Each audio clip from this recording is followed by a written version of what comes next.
the idea of grow me, stretch me, use me, form me into this or that, change me. When at the very core of your belief about your Father is that He is constantly looking at you, wishing you were something different. Yeah. Or something better. We even present. Very true. We Very present Jesus to people as He will change your life.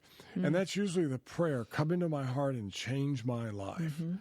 And it's like we believe that every time He looks at us, He's saying, oh boy, there's a lot of changes I'd make there. True. Very true. There's a whole remodeling project I'd like to do on Jim over there. Right.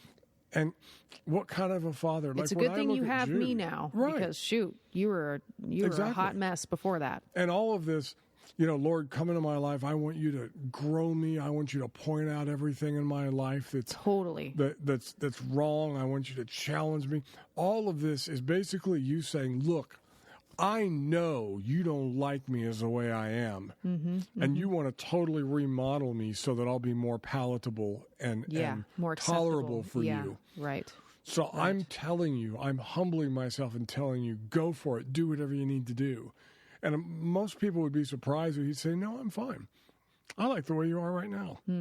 I mean, what a revelation that is. To even say that to some people, first of all, they'd be angry at even hearing that. Yeah. Other people, I think, would immediately start crying because it would be such a breath of fresh air to find out he's tickled pink with the way you are right now. Yeah. He likes the way you are right now. My sister posted something on Facebook the other day. It was a really neat saying, and it was really cool because it's actually something I've been thinking about over the past year or so. And it was just this sign that said, would you, what did it say? Would you rather be perfect or would you rather be real? Something like that. Are you, is it important? Is it more important for you to be perfect or is it more important for you to be real? And I just thought that was really cool, Yeah, I like that. Yeah. And I told her, I said, wow, I've been thinking about that very thing this past year. I would have this question come to my heart, a few times over the past several months that basically just said, Amy, would you rather be perfect or would you rather be you?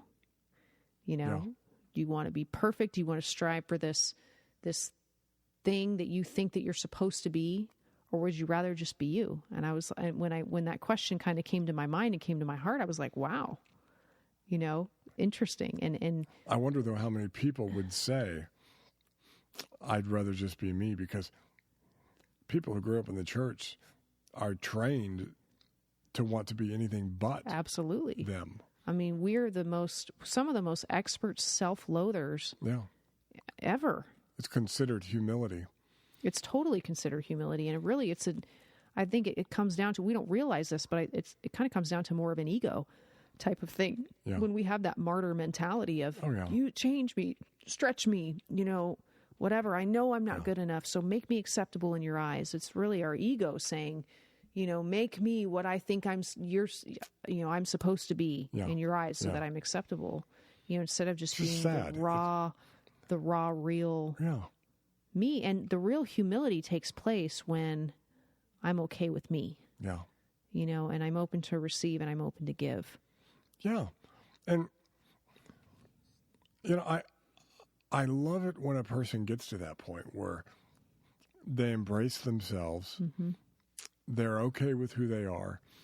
And I very rarely meet people who get to this point to where they understand about God that God also has embraced who they are. And his first priority is not to change them. And that would surprise a lot of people because most of Christianity believes that is the first thing that God's out to do.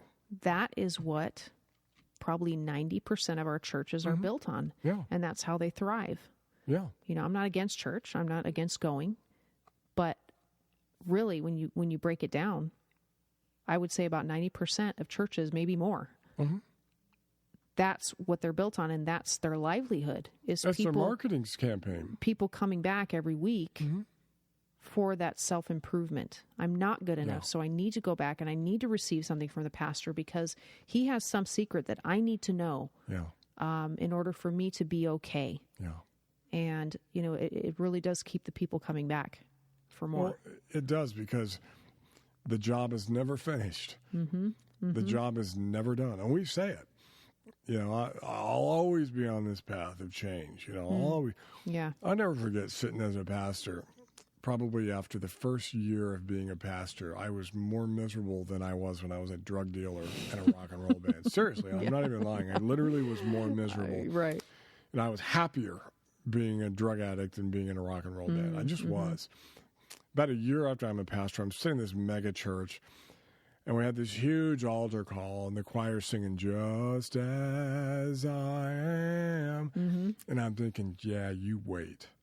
It's no longer as the people are touched, genuinely touched and moved by the words of the song. He wants me just as I am. And I think that applies for 20 more minutes. And then as soon as you have, quote unquote, given your life to Christ, everything about your Christian walk will be about changing. You're in the army now, baby. Yeah, exactly. No longer is it just as you're. In fact, loathe yourself, hate yourself. Everything is about changing you. And this, born out of this, is that whole mentality. Lord, stretch me. Lord, bring trials and tribulations. And, because we're not good enough as we are. Right. I mean, you're right. That's the root of it right there, is we're not good enough as we are, and we have to pay our dues. Yeah. That's the whole belief system that I think is so toxic for us. We have to pay for our life on this earth. Yeah. Really, we don't deserve to be here, so we better start earning our keep. Well, the big thing is paying him back, too. It's big time. Oh, my God. He died for you. He did this for you. Yeah. What are you going to do for him? And I heard that over and over and over in the church guilt. I came from. Oh, completely. Well, what a terrible thing. If I had given my son an Xbox for Christmas, and my wife took it upon herself from that moment on to remind him over and over, Daddy got you an Xbox. What are you going to give Daddy?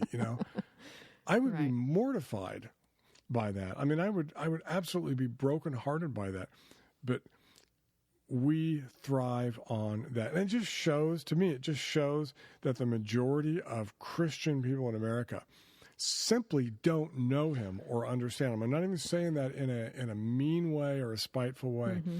You can tell that they don't really know him personally because they do things that are so repulsive. And if put in a human relationship context from human to human, it would be so repulsive that they wouldn't even believe that somebody could think this way. Right. At one point, Jesus said, you guys are perverted.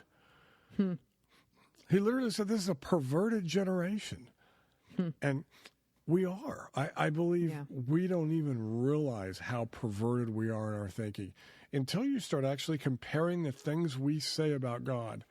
You start comparing them in a human relationship. Well, imagine a father doing this to his daughter. Right. Until you start doing that, you can't even see how perverted we are in our theology. No, you can't until you, like you said, until you put it in that human form.